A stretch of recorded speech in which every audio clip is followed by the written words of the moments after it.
الذين ينفقون في السراء والضراء والكاظمين الغيظ والعافين عن الناس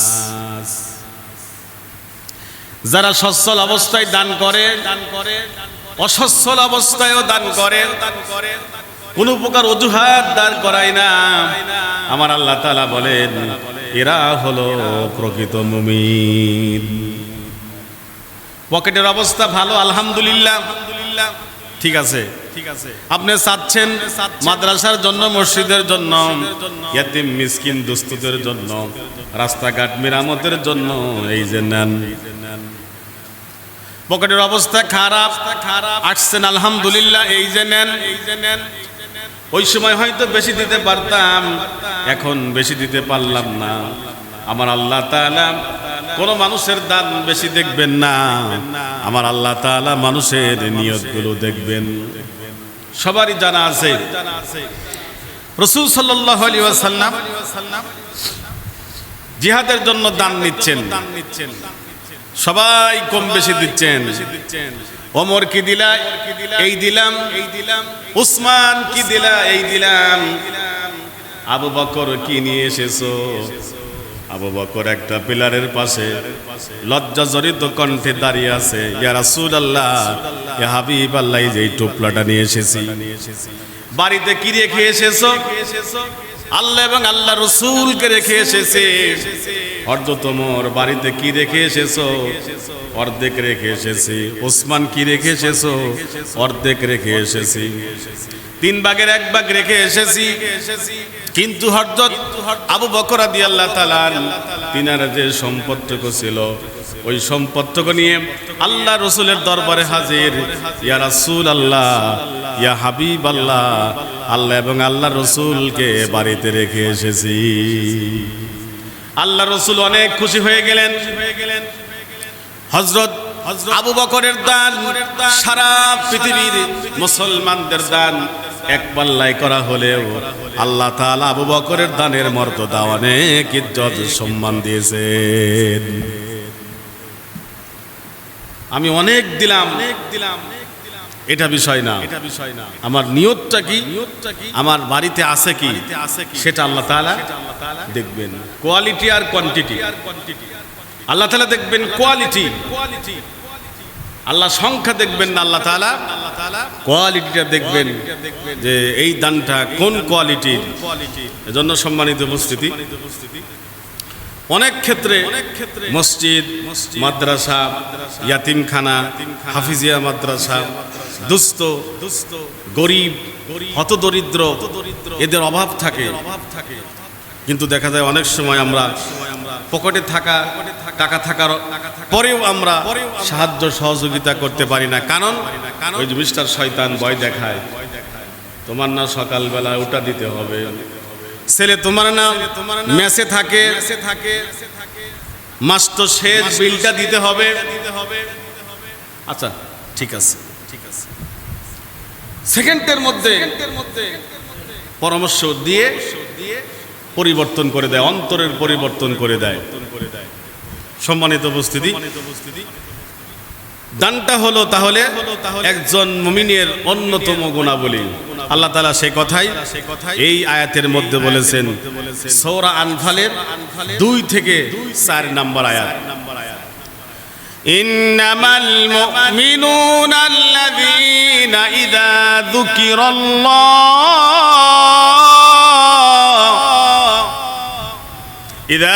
যুকিরাল্লাহু ওয়াজিলাত কুলুবুহুম ওয়া ইযা তুলিয়াত আলাইহিম আয়াতুহু যাদাতুহুম ঈমানাও আলা রাব্বিহিম ইয়াতাওয়াক্কালুন মুমিন তো তারা মুমিন কারা এখানে আল্লাহ তাআলা এখন গুণাবলীর কথা বলবেন মুমিন তো তারা আল্লাহর নাম শুনে যাদের অন্তর প্রকম্পিত হয়ে যায় ইদা যুকিরাল্লাহু ওয়াজিলাত কুলুবুহুম অন্তরটা জড়সড় হয়ে যায় আল্লাহ তাআলাকে ভয় করে আল্লাহর নাম শোনার পরে আল্লাহর জাহান্নামের কথা শোনার পরে অন্তরটা জড়সড় হয়ে যায়। মহান রবের কথা শুনে মনে পড়ে যায় আল্লাহ তাআলার কত ক্ষমতা, এই বিষয়টা মনে পড়ে যায়।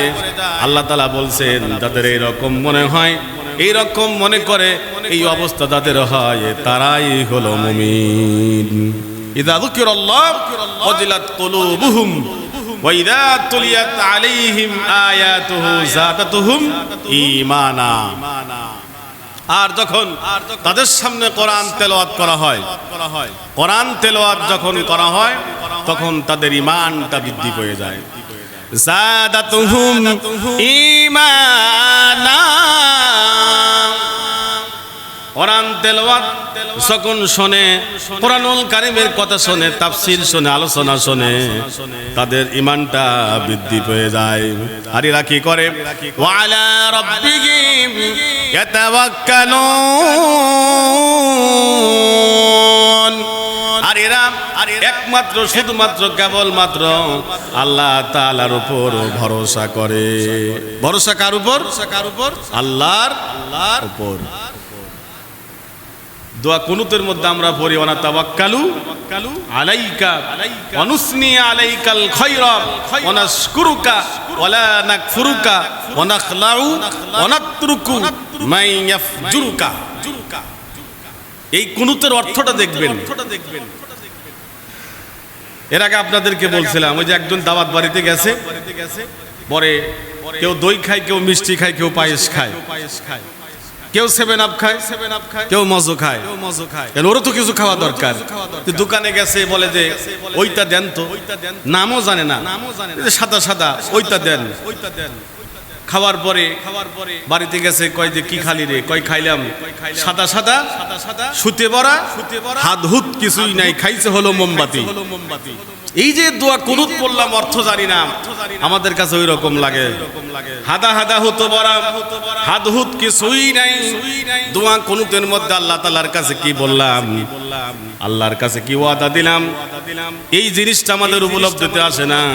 আমরা আল্লাহ তাআলার কাছে বলছি ওয়ানা তাওয়াক্কালু আলাইকা, ও আল্লাহ আমরা একমাত্র শুধুমাত্র কেবলমাত্র তোমার উপরেই ভরসা করি। সকালবেলায় চায়ের দোকানে বসে গেছে, বলে ভাই ছেলেটা যদি বিদেশে না থাকতো ভাই একেবারে মরে শেষ হয়ে যেতাম। অথচ রাত্রেবেলা দোয়া কুনুতের সময় বলল ওয়ানা তাওয়াক্কালু আলাইকা, আল্লাহ একমাত্র তোমার উপর ভরসা করি। সকালবেলা চায়ের দোকানে যেয়ে বলতেছে ভাই বলেন না, ছেলে যদি টাকা না পাঠাইতো ভাই একেবারে মরে শেষ হয়ে যেতাম। এরকম তাওয়াক্কুল মুমিনরা করে না। মুমিনরা তাওয়াক্কুল করে একমাত্র শুধুমাত্র কেবলমাত্র আল্লাহ রাব্বুল আলামিনের উপর। রাসূল সাল্লাল্লাহু আলাইহি ওয়াসাল্লামকে আল্লাহ তাআলা বললেন, নবী আপনি বের হন বাড়ি থেকে। কাকে শোয়াই দিলেন? হযরত আলীকে শোয়াই দিলেন। একমাত্র আল্লাহর উপর ভরসা করে হযরত আলী শুয়ে রইলেন, আর রাসূল সাল্লাল্লাহু আলাইহি ওয়াসাল্লাম আল্লাহর উপর ভরসা করে বাড়ি থেকে বের হলেন। কিছু করতে পারছে কেউ? 11 গোত্রের 11 জন নেতা অস্ত্র শস্ত্র নিয়ে দাঁড়িয়ে আছে। মুহাম্মদ বের হবে কি? একেবারে দুনিয়া থেকে জনমের মতো বিদায় করে দিব। আল্লাহ তাআলা উপর যেহেতু ভরসা, আল্লাহ তাআলা একটা ব্যবস্থা করে দিলেন। আল্লাহ তাআলা সূরা ইয়াসিনের মধ্যে সেটা বলছেন, রাসূল ওরা আপনাকে দেখতেই পেল না, আপনি যে বের হয়ে গেলেন। পরে খবর পাইল যে মুহাম্মদ তো বের হয়ে গেছে, তাকে ধরার জন্য লোকজন পাঠালো। আবার সেই গারে সুরের মধ্যে একমাত্র আল্লাহর উপর ভরসা করে হযরত আবু বকর রাসূল করিম সাল্লাল্লাহু আলাইহি সাল্লাম অবস্থান করলেন। কার উপর ভরসা করে? আল্লাহর উপর ভরসা করে। দেখুন আল্লাহ তাআলা তাকে কি একটা নিরাপত্তা দান করলেন, চমৎকার নিরাপত্তা। হযরত আবু বকর আল্লাহ রাসূলকে বলতেছিলেন, ইয়া রাসূলুল্লাহ মনে হয় ধরা পড়ে যাই। আল্লাহ তাআলা ওহী নাযিল করলেন, ইদহুমা ফিল গারি ইদ ইয়াকুলু লিসাহিবিহি লা তাহজান ইন্নাল্লাহা মা'ানা। ও যে আপনার সাহেব আপনার সঙ্গীকে বলেন কোনো ভয় নাই, কোনো চিন্তা নাই। যেহেতু এখানে আল্লাহর উপর ভরসা করে প্রবেশ করেছেন, আল্লাহ রাব্বুল আলামিন আপনার পরিপূর্ণ নিরাপত্তার দায়িত্ব তার হাতে, কুদরতি হাতে নিয়ে নিয়েছেন। তাহলে যারা মুমিন তারা একমাত্র আল্লাহর উপর পরিপূর্ণ তাওয়াক্কুল করে, ভরসা করে। ভাই মাইকটা আমার কাছে ভালো লাগতেছে না, দেখেন তো একটু কিছু করা যায় কিনা। তাহলে মুমিন কি করে? মুমিন আল্লাহর উপর ভরসা করে। এরপরে রাত আল্লাহ তাআলা বললেন যে আমি আল্লাহ তাআলা এই গুহার সামনে, গারে সূরের সামনে আমি কিছু ফেরেশতা পাঠালাম। ফাআনজালাল্লাহু সাকিনাতাহু আলাইহি ওয়া আইয়াদাহু বিজুনুদিল লাম তারাউহা। জুনুদ মানে বাহিনী, সৈন্যবাহিনী। আল্লাহ তাআলা রাসূল সাল্লাল্লাহু আলাইহি ওয়াসাল্লামকে বললেন, হে রাসূল, যেহেতু আপনি এবং আবু বকর আমার উপর ভরসা করে, আপনার রবের উপর ভরসা করে কাজটা শুরু করেছেন, আশ্রয় নিয়েছেন, মক্কার মুশরিকরা বলল এদিকে যাও, এদিকে যাও। আবু বকর বলছে ও যে পা দেখা যায়, আমাদের দিকে তাকালেই তো সর্বনাশ। আমার আল্লাহ তাআলা বললেন কোনো চিন্তা নাই, কোনো ভয় নাই, আমি আল্লাহ তাআলা ফাআনজালাল্লাহু সাকিনা, আমি আপনার জন্য প্রশান্তি নাজিল করলাম। ওয়া আইয়াদাহু বিজুনুদিল লাম তারাউহা, আমি আল্লাহ তাআলা চমৎকার এক বাহিনী নাজিল করলাম, যেই বাহিনী আপনার এই গুহার সামনে দাঁড়িয়ে গেল, দাঁড়িয়ে যাওয়ার কারণে আপনাকে এবং আবু বকরকে দেখতে পেল না। আপনাকে এবং এই শোনেন, এই যে একটা সপ্তাহ হলো ওই ব্যাটারিটা চলে, ঠিক আছে? ব্যাটারিটা চলার কারণে যেহেতু নামাজটা হয় হলো 3, 4, 5, 7 মিনিট, আল্লাহু আকবার সামি আল্লাহ হলে সমস্যা হয় না। এটা যখন এক দার্সে কথা হয় তখন ওই ব্যাটারিটা লোড নিতে পারে না। এজন্য শুক্রবারের দিন এই বিষয়টা একটু খেয়াল করা লাগে, ঠিক আছে? মানে আলোচনার মূল কারিগর হলো ইনি। এটা যখন খারাপ হয় তখন আর মজা লাগে না, ঠিক আছে? কথা খুব কষ্ট হয়। এইসব বিষয়গুলো খুবই মানে বিচক্ষণতার সাথে খেয়াল করা লাগবে। এটা আপনার দায়িত্ব অবহেলা করার কোনো সুযোগ আছে কি? নাই। কুল্লুকুম রাই ওয়া কুল্লুকুম মাসউলুন রাইম। আল্লাহ তাআলা, আল্লাহ রাসূল তার আগে বলছেন আলা, সাবধান সাবধান সাবধান সাবধান, প্রত্যেকেই দায়িত্বশীল, আর এই দায়িত্বের ব্যাপারে প্রত্যেকেই জিজ্ঞাসিত হবে। অতএব কোনো দায়িত্ব অবহেলা করার কোনো সুযোগ নেই।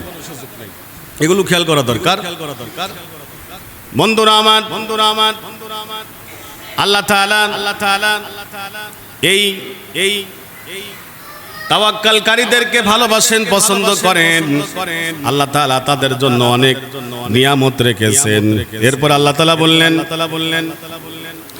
الذين يقيمون الصلاة ومما رزقناهم ينفقون। আর মুমিন হলো তারা নামাজ কায়েম করে, প্রতিষ্ঠা করে যারা, ইউকিমুনাস সালাহ, নামাজ প্রতিষ্ঠা করে যারা। এরপর আল্লাহ তাআলা বললেন মুমিন হলো তারা ওয়া মিম্মা রাযাকনাহুম ইউনফিকুন। আমি আল্লাহ তাআলা যে রিজিক দিয়েছি, আল্লাহর কথা বলার ভঙ্গিটা দেখেন। আমি যে রিজিক দিয়েছি, যে সম্পদ দিয়েছি, এই সম্পদ থেকে ব্যয় করে যারা। সূরা বাকারার প্রথমে দেখেন আছেন আল্লাযীনা ইউমিনুনা বিল গায়ব ওয়া ইউকিমুনাস সালাতা ওয়া মিম্মা রাযাকনাহুম ইউনফিকুন। এখানে আল্লাহ বলছেন ওয়া মিম্মা রাযাকনাহুম ইউনফিকুন। মুমিন তো তারা আমার দেওয়া রিজিক থেকে আমার রাস্তায় ব্যয় করে যারা, মুমিন হলো তারা যারা আল্লাহর রাস্তায় ব্যয় করে, তারা হলো মুমিন। এরা কেমন মুমিন? আল্লাহ তাআলা বলতেছেন পরের অংশে, উলাইকা হুমুল মুমিনুনা হাক্কা। এরাই হলো প্রকৃত মুমিন, এরাই হলো সত্যিকারের মুমিন। তাহলে আমরা কি সত্যিকারের মুমিন হতে চাই? তাইলে হাত কি গুটায় রাখতে চাই? হাত গুটায় রাখলে কি সত্যিকারের মুমিন হওয়া যাবে? আয়াত খেয়াল করেন, উলাইকা হুমুল মুমিনুনা হাক্কা, মুমিনদের মধ্যে যারা এই বৈশিষ্ট্যের অধিকারী, উলাইকা তারাই হলো সত্যিকারের মুমিন। এখন এই মুমিন হইলে লাভটা কি? কিছু আছে? কিছু আছে কি? এই মুমিন হলে লাভটা কি? আল্লাহ তাআলা বলতেছেন লাহুম দারাজাতুন ইনদা রাব্বিহিম, তাদের রবের কাছে দারাজাত, অনেক সম্মান, অনেক ইজ্জত, অনেক মর্যাদা আল্লাহ তাআলার কাছে তাদের জন্য রয়েছে। ইনদা রাব্বিহিম, তাদের রবের কাছে। আর এরা কি? আর কি পাবে? মাগফিরা পাবে হলো আল্লাহর পক্ষ থেকে মাফ, ক্ষমা। দান করলে, প্রথমে বলছিলাম, দান করলে আল্লাহ তাআলা জীবনের গুনাহ কি করেন? আল্লাহ তাআলা মাফ করে দেন। আল্লাহ তাআলা সম্পদ বৃদ্ধি করে দেন। আল্লাহ তাআলা রিজিক বৃদ্ধি করেন। আল্লাহ তাআলা গুনাহ মাফ করেন। ইনদা রাব্বিহিম ওয়া মাগফিরা, আল্লাহ তাআলার কাছে উত্তম জাযা, প্রতিদান আছে এবং আল্লাহ তাআলা মাফ করে দিবেন। ওয়া রিজকুন কারীম, এটাই হলো আমাদের জন্য গুরুত্বপূর্ণ। ওই যে শয়তান ভয় দেখায়, দোস্ত খবরদার দান করবে না, 100 টাকা রেখে দাও, বাড়িতে গেলে ছোট একটা বাচ্চা আছে ধরবে, কি কিনে দিবা? 100 টাকা রেখে দাও। আল্লাহ তাআলা বলল, বান্দা যদি দান করো, শয়তান বলছে রেখে দাও, আল্লাহ তাআলা বলল, বান্দা যদি দান করো, ওয়ারিজকুন কারীম, কারীম মানে হলো সম্মানিত। আল্লাহ তাআলা বললেন, এই দান করার কারণে আমি আল্লাহ তাআলা তোমাদেরকে এমন সম্মানজনক রিজিক দেব যেটা তুমি উপলব্ধি করতে পারবা না, বুঝতে পারবা না। এমন সম্মানকর রিজিক, ইজ্জত সম্পন্ন রিজিক আমি আল্লাহ তাআলা তোমাদেরকে দিব যদি আমার রাস্তায় দান করো।